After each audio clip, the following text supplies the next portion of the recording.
It's not your traditional holiday, Seminole fans, but the 2018 football schedule has been released. Nole insiders Lane Hurt and Tim Linnefelt here with you to talk about that 2018 football schedule. Without further ado, here it is.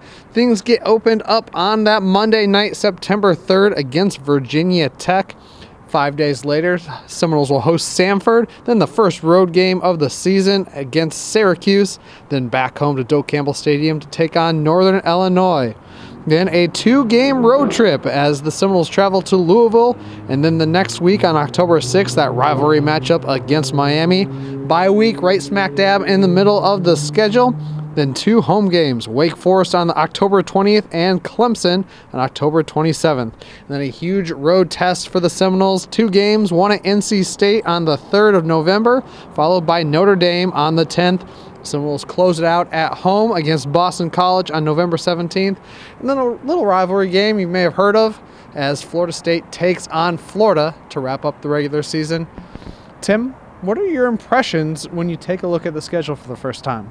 A few things. One, that Virginia Tech game to open the season, we knew it was going to be significant, but it feels even more so now knowing how things are going to shape up the rest of the way. That really is a great opportunity to build some early momentum, get a leg out in front of the race in the ACC, try to return to that ACC championship game.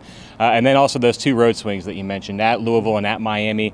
That's going to be a challenge. And then a few weeks later at NC State and at Notre Dame, which, oh, by the way, comes on the heels of playing Clemson at home. So in back-to-back weeks, you're going to play Clemson at North Carolina State and at Notre Dame. It's a challenging schedule, maybe a little less daunting than last year just by virtue of the fact that Alabama's not on there anymore.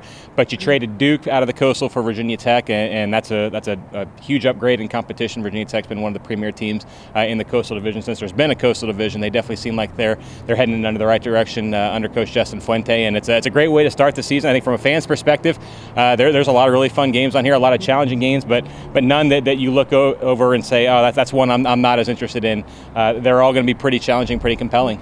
I mean, when you look at the schedule, obviously that Virginia Tech game really sticks out as a tough opener. But if the Seminoles can get by that one, do you see potential there for maybe a little streak?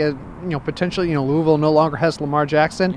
You potentially could go into that game against Miami undefeated. Yeah, you could be 5-0 there, and if you can go down to Miami and beat Miami, which is no small feat, but it's something Florida State's been able to do pretty well in recent years, you're looking at 6-0 going into your bye week, and then by then, certainly the nation has noticed, and you could be certainly in the top 10, maybe in the top 5, depending on how things shake out, and then you set yourself up for a really exciting second half of the season.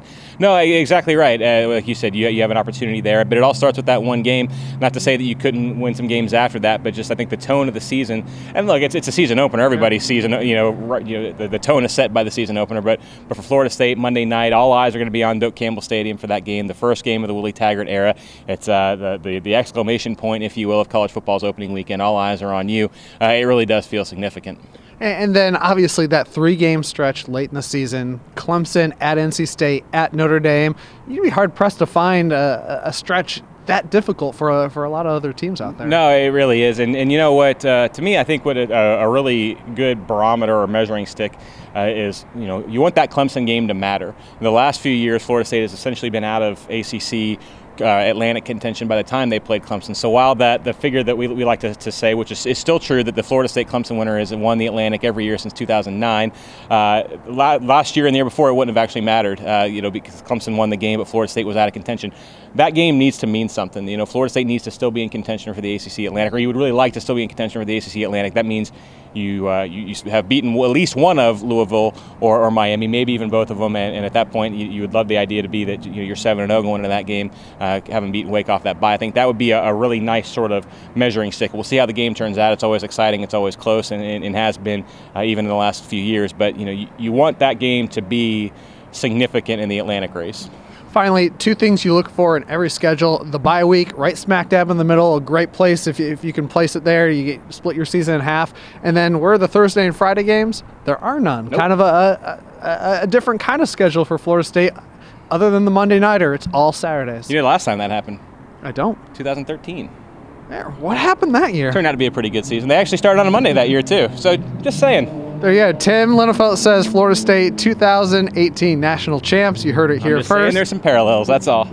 There you have it, Seminole fans. the head coach Willie Taggart era will be beginning. You've seen that schedule. We'll have much more as this semester progresses, but for now, he's Tim, I'm Lane. Go Noles.